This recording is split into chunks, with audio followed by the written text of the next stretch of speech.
Boom, and I'm live. Hi, everybody. I'm Tete Kofi. My friends call me Ted. And this is a post about why Africans must generate their own content. And right from the get go, I asked myself, why is it always me that gets the short straw and has to say the uncomfortable truths that everybody pretends doesn't exist, like the elephant standing massively in the corner of the room? But this is one of those issues, yet again. Must be something to do with my past life, maybe the karma I created or whatever. But I complain not, because what I'm saying is very important. And what I'm saying will shape the future of the lives that you and I both lead. Now, there are 5 points I want to make. They are basically that foreign media, the media that we imbibe and engage with, has an agenda. Point number 2, it creates a certain world narrative. Point number 3, it blanks and delegitimizes other narratives. Point number 4, it is fabulously wealthy. It's incredibly resource rich. And point number 5, the kicker is that it's maintained in its pole position by your engagement. And I'm arguing here in this post that it's time for Africans to create their own content, get their own engagement, and get their own legitimization. It's a long word, so many syllables. Anyway, there we are. So, first point, foreign media has an agenda. People see the world as they're told it is. And the media, which is mostly driven out of the West, coming out of the West, has told the entire world, not just the people in the West, the entire world, a certain narrative of the history of the world and the way the world works. This narrative has been used to legitimate and support our medical philosophies, our scientific philosophies, our political philosophies, our economic philosophies, with massive impacts for the whole of the world. But those narratives are very much written and driven in the interest of the people of the West. Secondly, foreign media has no time for other narratives. In fact, foreign media will contradict other narratives such that you would think that what they say is the one and only truth about the nature of life and the universe as you and I, as genus Homo sapiens, know them to be. Of course, as a consequence, it has cornered the market and has become amazingly resource rich, because the more eyeballs foreign media garners, the more it attracts advertising revenue, the more it attracts advertising revenue and support, the bigger it gets.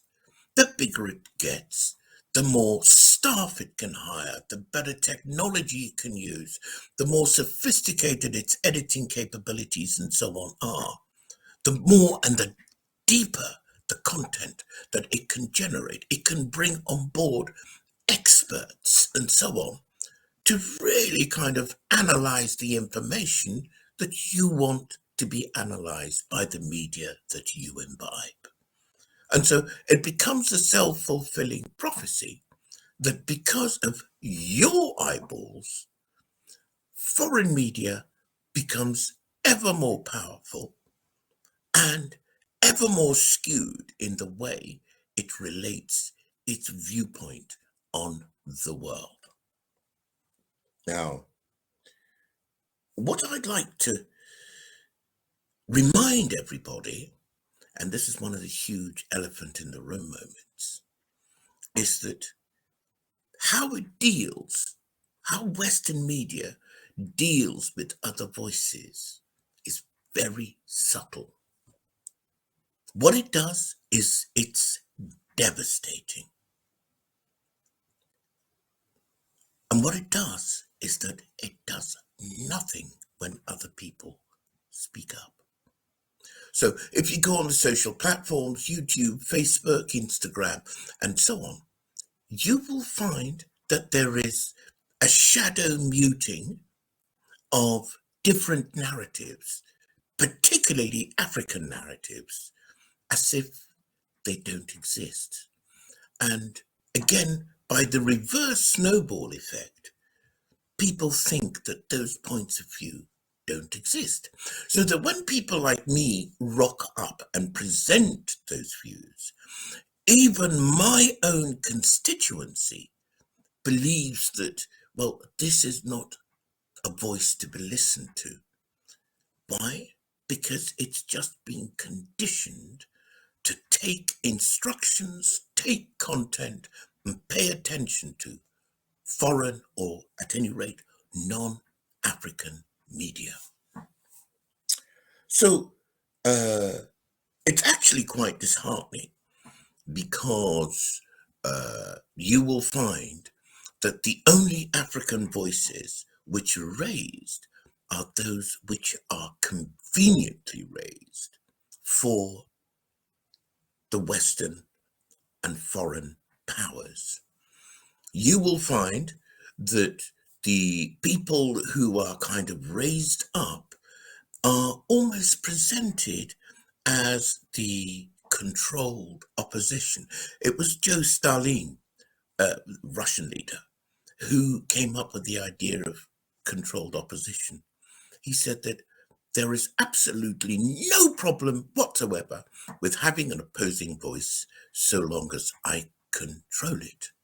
And often you will find that the advocates for a different and alternative narrative are presented in such a way that they're either so stereotyped, one, two, so urban, mean, and moody, three, so non-nuanced that, again, this helps the reverse snowball effect of actually at first exciting people because they think, oh, there's somebody who's speaking from my point of view. But then after a while, they realize that the person has been created as a caricature, which in a self-fulfilling way undermines them and makes them less important, less relevant, and less listenable to.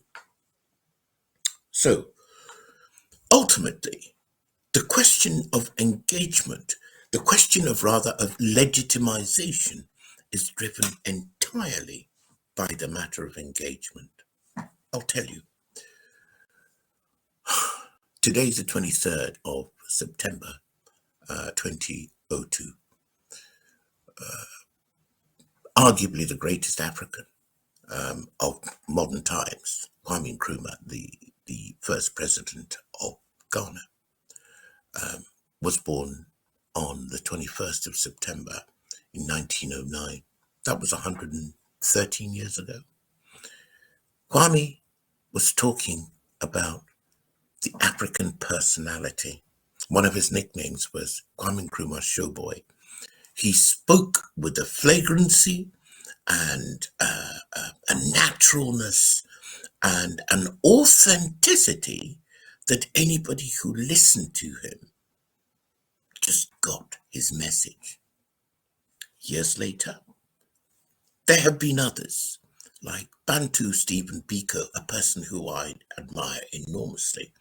And Stephen was talking about African consciousness. Well, the reason I mention these two events is that there comes a point where you have to factor in the fact that the mindsets of many African listeners have actually been curated and skewed to believe that what other African people say is less important than what Europeans say. Put another way, something isn't truly great unless Europeans endorse and validate it. What does that imply? What it implies is that people of African origin are nobody until they're validated by people from Europe. Isn't that an absolute catastrophe? And doesn't that mean that actually Africans will always live in and for the interest of foreign powers, but never validating themselves? Which is another reason that I come to the basic purpose of this post, to say that Africans must now generate their own content. Whether it's in the truther community, whether it's in the modern drive towards for humanity to free itself of the control of the elite few who clearly seek to dominate mankind. Whether it's part of that conversation, we are at a place where actually I don't believe the 7 billion people, 7+ billion people can be completely controlled forever by a few thousand regressive elites.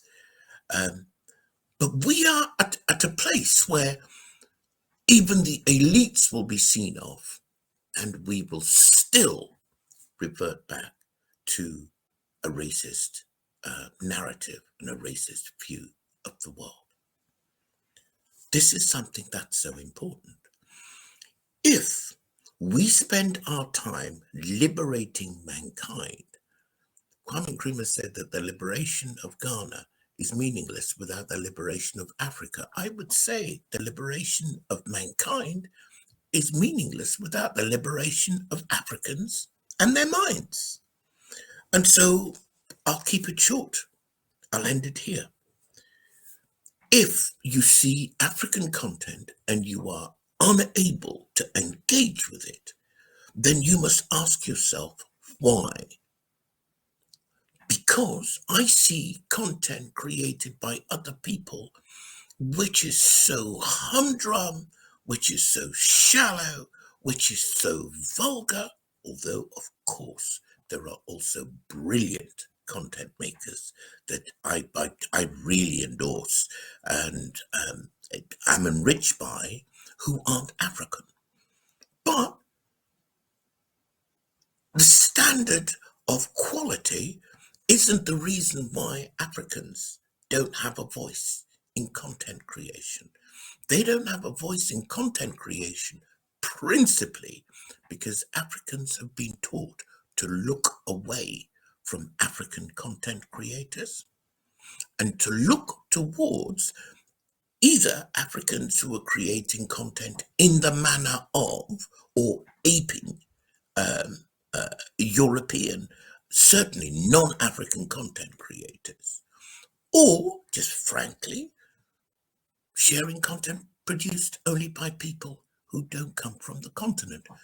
Check your WhatsApp feed and see how much of the content on your WhatsApp feed, your WhatsApp videos, is made abroad. Check that and answer the question yourself. Folks, if you want to be free, it's time to engage with African content creators. Thank you so much.